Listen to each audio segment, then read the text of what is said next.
കാലങ്ങളായി പൊതുപ്രവർത്തന രംഗത്ത് വ്യത്യസ്ത രാഷ്ട്രീയ ചേരിയിൽ പ്രവർത്തിക്കുന്ന സഹോദരങ്ങൾ അയ്യൂബും അൽസൽനയും. LDF സ്ഥാനാർത്ഥിയായ അൽസൽന വാർഡ് മെമ്പറായിരുന്നു.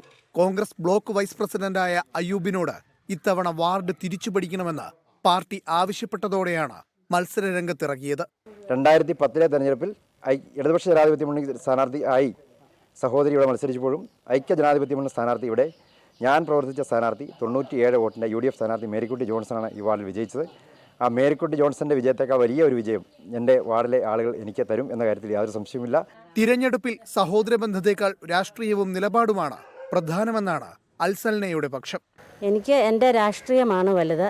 ഇതിനകത്ത് ബന്ധസ്വന്തങ്ങളൊന്നും നോക്കുന്നില്ല. ഇലക്ഷൻ കഴിയുമ്പോൾ രാഷ്ട്രീയം മറക്കും. ജാതിയോ മതമോ രാഷ്ട്രീയമോ ഒന്നും കാണിച്ച് പ്രവർത്തിക്കുകയില്ല. എങ്കിലും മത്സര രംഗത്ത് ഞങ്ങൾ നല്ല പോരാളികളായി തന്നെയാണ് പോകുന്നത്. മുമ്പ് കൊക്കയാർ വാർഡിൽ ഇരുവരും മത്സരിച്ചിട്ടുണ്ടെങ്കിലും പരാജയപ്പെട്ടിരുന്നു. എന്നാൽ ഇത്തവണ ഇരുവരും നേർക്കുനേർ എത്തുന്നതിനാൽ തെരഞ്ഞെടുപ്പിലെ ശ്രദ്ധാകേന്ദ്രമായി മാറുകയാണ് കൊക്കയാർ പഞ്ചായത്തിലെ 10ാം വാർഡ്.